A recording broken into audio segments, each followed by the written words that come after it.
There is a rite in my church that most people do not know still exists. It is not theater. There is no smoke, no shaking furniture, no music.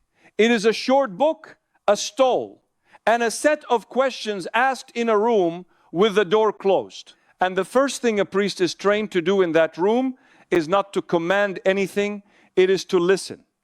Because the oldest instruction we have is that the thing on the other side of the conversation will tell you what it knows. It almost always does. It knows exactly who we are working for. That instruction is not something a committee invented in the Middle Ages. It comes straight out of the Gospels. And once you notice the pattern there, it is very difficult to put down. Every crowd that met Jesus argued about him. Every single one. They called him a prophet. They called him a resurrected John the Baptist. They called him Elijah returned, a carpenter's son, a lunatic, a drunkard, a friend of tax collectors. His own students, the 12 men who ate with him every day for 3 years, spent most of that time visibly confused about what they were looking at. And in all 4 Gospels, across every town, every encounter, every writer, the unclean spirits never got it wrong once. Not once. Not a near miss. Not a guess that happened to land.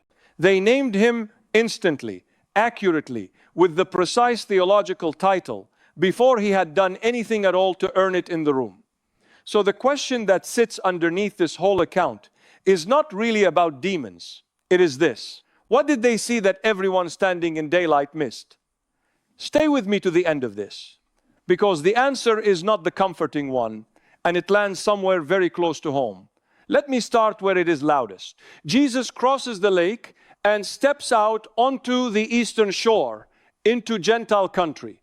Waiting for him among the burial caves is a man nobody in that region can hold. They have tried chains, he breaks them. They have tried isolation. He's already isolated. He lives among the dead, cutting himself with stones, screaming through the night.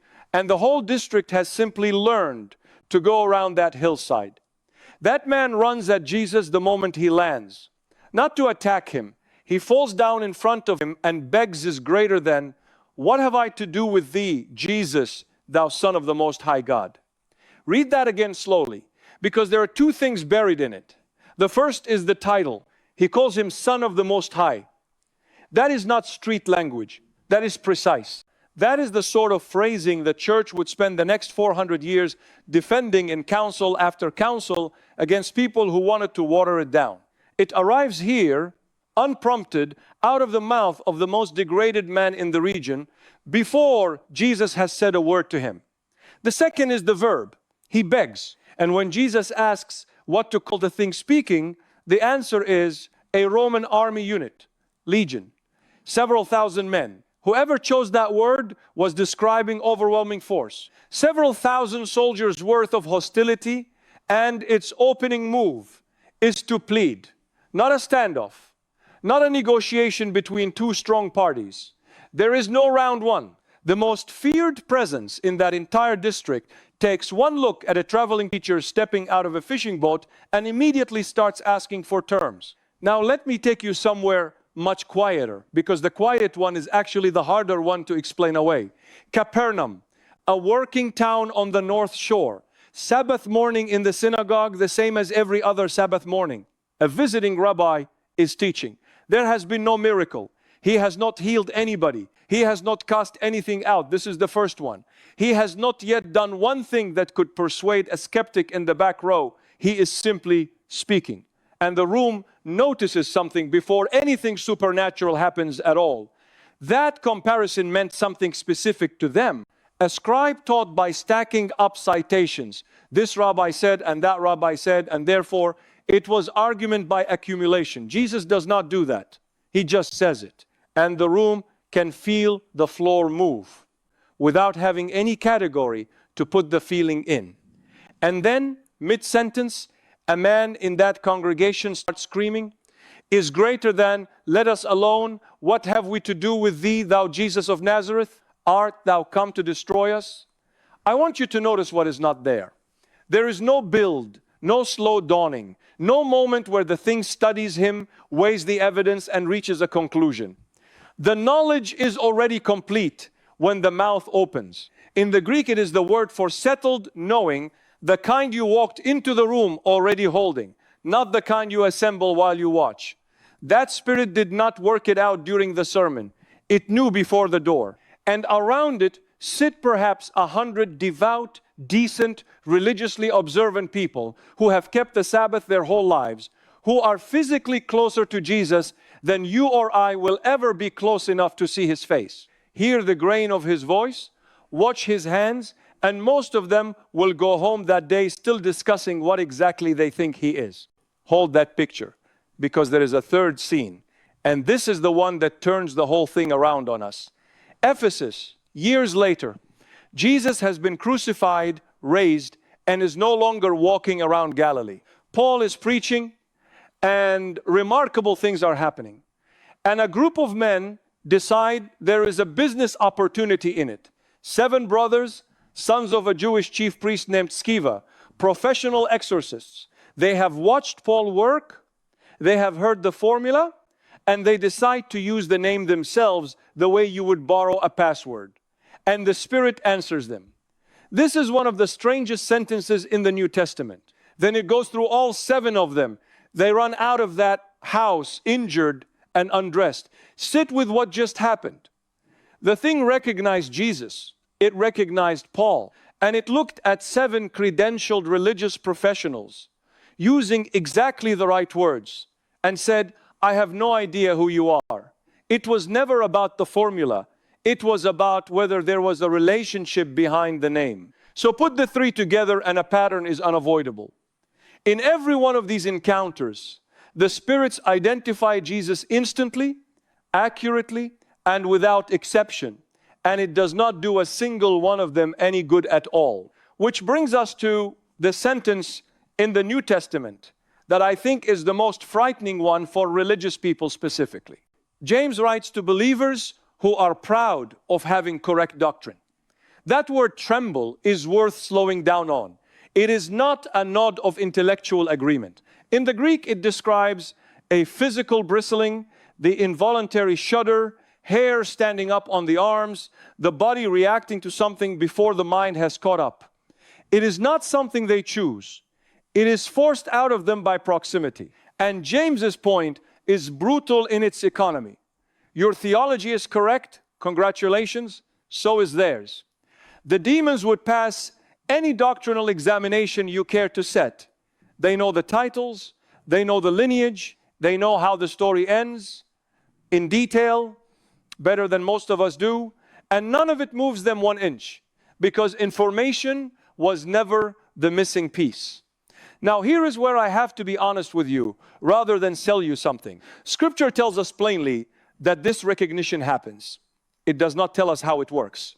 And I would rather leave a question open than close it with a certainty the text does not actually give me. So let me lay out the 3 explanations honestly, the way you would weigh evidence, without pretending one of them is settled.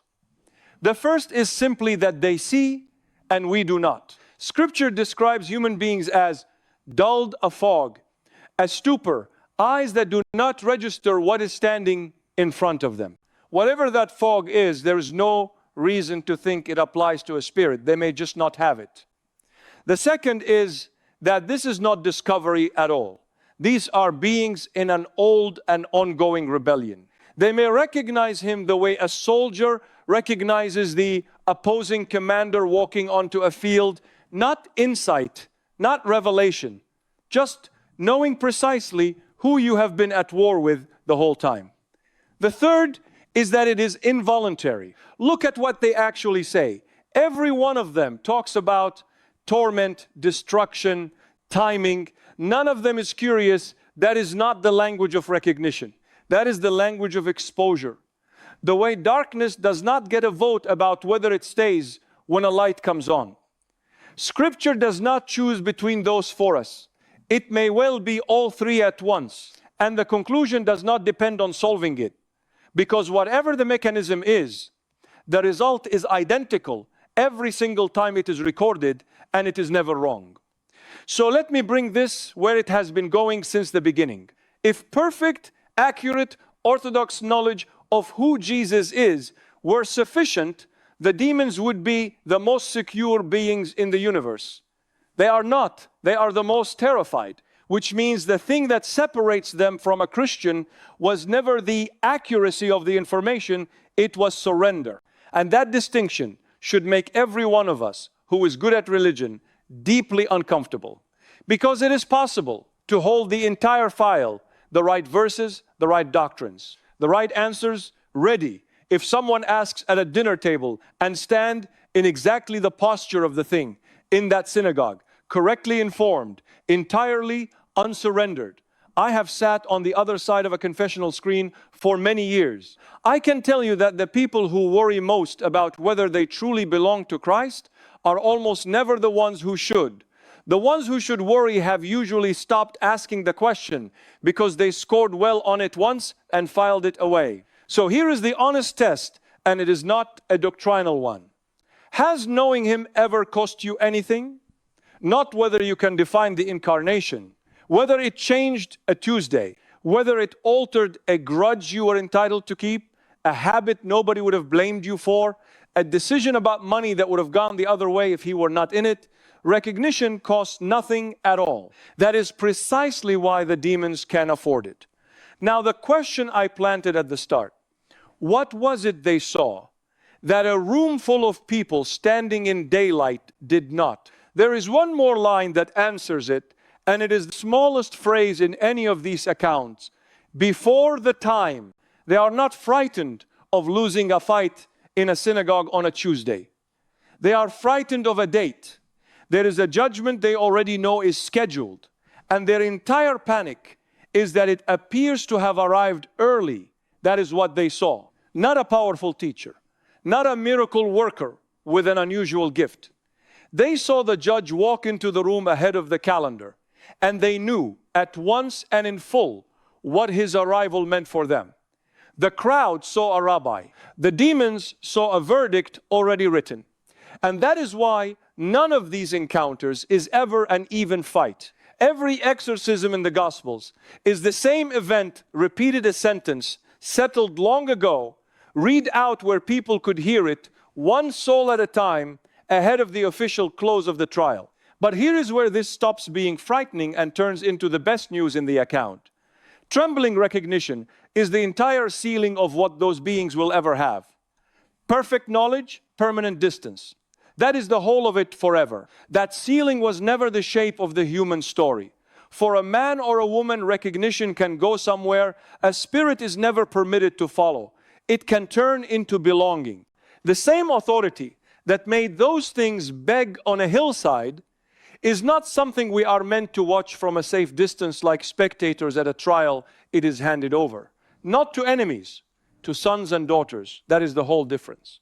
A demon only ever stands on the receiving end of that power, unable to halt it. A believer is invited to walk in it. So take this with you.